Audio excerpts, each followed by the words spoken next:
Stop throwing away your kitchen scraps. Instead of letting them rot in the trash, you can turn them into free, nutrient-rich fertilizer, even if you live in an apartment or tiny home. Today I'll show you how to do it step by step, no backyard required.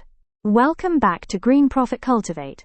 I share urban gardening, eco-living hacks, and small space homesteading tips to help you save money and grow more, even in small spaces. Subscribe if that sounds like your thing. Before we dive into the how-to, let's talk about why composting really matters, especially if you live in a small space.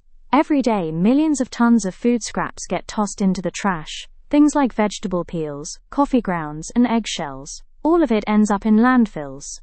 And when that food waste breaks down without air, it releases methane, a greenhouse gas that's even more harmful to our atmosphere than carbon dioxide. So food waste isn't just messy, it's actually damaging to the planet. But here's the good news. Those same scraps are packed with nutrients. Instead of throwing them away, you can recycle them back into your garden. Composting transforms waste into a rich, dark fertilizer that plants absolutely love. That means less garbage going to the landfill, lower greenhouse gas emissions, and healthier soil for you. And it's not just about helping the planet, it helps your wallet too. A single bag of store-bought fertilizer can cost anywhere from $10 to $30, and it runs out fast. But when you compost at home, you're making endless fertilizer for free. Every banana peel, every handful of coffee grounds, every eggshell is basically money saved. And the best part? You don't need a big yard to do this. Composting works perfectly in balcony planters, container gardens, and even tiny indoor herb setups. It's small space friendly, simple to manage, and gives you healthier, more productive plants. Think of it this way. Instead of paying for fertilizer that was manufactured, packaged, and shipped across the country, you can make a better version right in your own kitchen. It's sustainable, it's affordable, and it turns waste into something valuable. Alright, let's start with one of the easiest methods for small spaces. Countertop composting, often done with a bokashi bin. This method is perfect if you live in an apartment or don't have outdoor space. The bin itself is small, airtight, and designed to sit right on your kitchen counter or under the sink. Whenever you cook, just toss in your food scraps, things like vegetable peels, fruit cores, coffee grounds, even small amounts of cooked food that wouldn't work in a traditional compost pile. Here's where it gets clever. With the bokashi system, you add a special bran inoculated with beneficial microbes. These microbes essentially ferment your food scraps instead of letting them rot. That means no bad smell, no flies, and no mess. Instead, your bin smells slightly sweet and earthy, almost like pickles or sourdough. Within 2 to 4 weeks, the scraps in your bin are fully broken down into a pre-compost material. You can then add that material to a balcony planter, raised bed, or even mix it into potting soil. The result?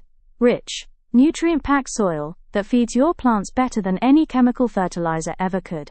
This is the method I recommend if you're just starting out, because it's low maintenance and takes up almost no space. Plus, you don't have to wait months to see results. Your garden can start benefiting within a few weeks.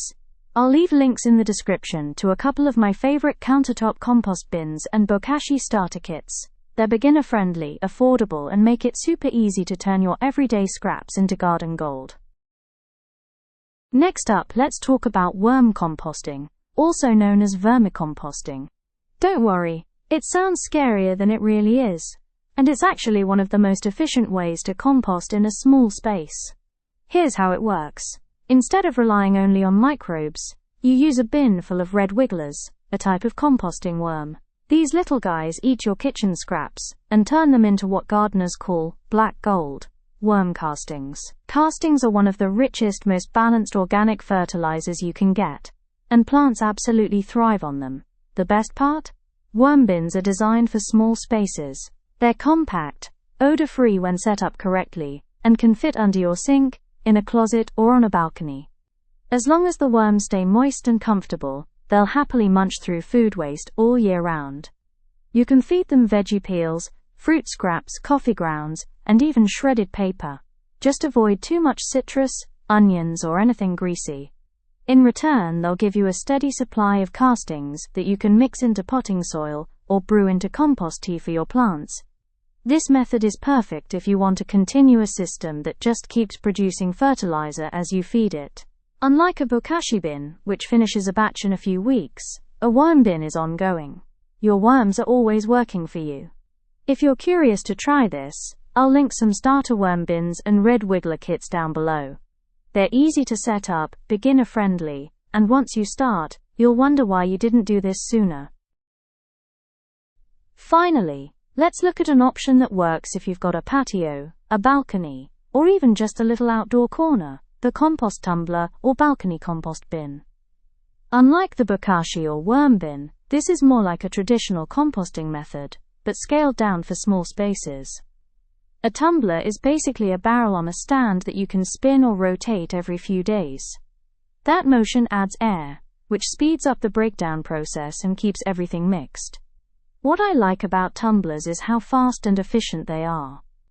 With enough kitchen scraps, dry material like shredded paper or leaves, and a bit of moisture, you can get finished compost in as little as 4 to 6 weeks. That's much quicker than a traditional outdoor pile. They're also really tidy. Because the bin is sealed, you don't have to worry about rodents or pets getting into it, and it keeps smells under control. Plus, many tumblers are compact enough to fit on a balcony without taking over your whole space. This setup is perfect if you cook a lot and generate more scraps than a small indoor bin can handle. You can throw in veggie peels, fruit waste, coffee grounds, and even yard clippings if you've got them. Just remember the balance. Too many wet scraps will make it soggy, so always add some dry material like cardboard, shredded paper, or dried leaves to keep things healthy. If you want something that's low maintenance, but still gives you a steady supply of compost, this is a great option. I'll leave links to a few balcony-friendly compost tumblers and starter compost activators in the description. They're easy to set up and make turning scraps into rich soil much simpler than trying to manage a big outdoor pile. So once your compost is ready, how do you actually use it? First, you can mix it directly into your potting soil when planting new crops. This gives seedlings a nutrient boost right from the start and helps the soil hold water better. Second, you can top dress with it. That simply means sprinkling a thin layer of compost on the surface of your containers or raised beds. As you water, those nutrients slowly seep down to feed the roots, kind of like a slow-release fertilizer. Another great option is compost tea. It sounds fancy, but it's really just soaking compost in water for 24 to 48 hours.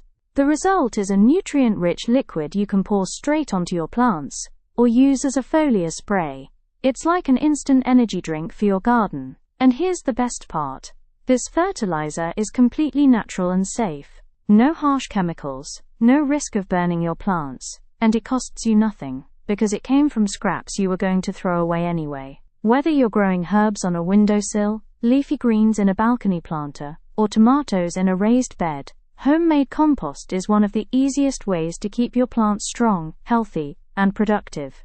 Before we wrap up, let's quickly cover some of the most common questions and a few troubleshooting tips. Does composting smell? Not if it's done correctly. A bokashi bin should smell slightly sweet or yeasty, and a worm bin or tumbler should smell earthy, like fresh soil. If you notice a bad odor, it usually means it's too wet. Just add some dry material like shredded paper or cardboard to balance it out. What scraps can I use?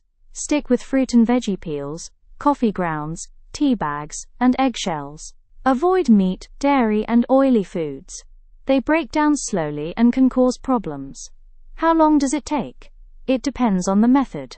Bokashi bins take about 2 to 4 weeks. Worm bins produce castings continuously, and tumblers can finish in 4 to 6 weeks if you're rotating them regularly. Can I do this indoors? Absolutely. Both bokashi bins and worm bins are designed for apartments and small homes.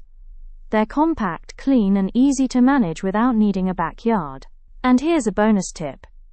If you see fruit flies hanging around, just cover your scraps with a thin layer of soil, newspaper, or bokashi bran. Problem solved. And there you have it. 3 simple ways to turn kitchen scraps into free fertilizer, no backyard required. Whether you go with a bokashi bin, a worm composting system, or a balcony-friendly tumbler, the result is the same. less waste in the trash, lower greenhouse gas emissions, and rich natural fertilizer your plants will love. Remember, every peel, every coffee ground, and every eggshell you save is money you're not spending on chemical fertilizers, and a step toward a greener, more sustainable lifestyle. If this video helped, go ahead and give it a thumbs up. It really supports the channel. Don't forget to subscribe for more urban gardening, eco-living hacks, and small space homesteading tips. And if you're ready to start composting today, I've linked my favorite bokashi kit, worm bin, and balcony tumbler in the description. They're beginner-friendly, small space approved, and perfect for getting started right away. Now I'd love to hear from you. If you had to pick just one method, which composting system would you try first? Bokashi, worm bin, or tumbler? Drop your answer in the comments. I'll be checking in and responding.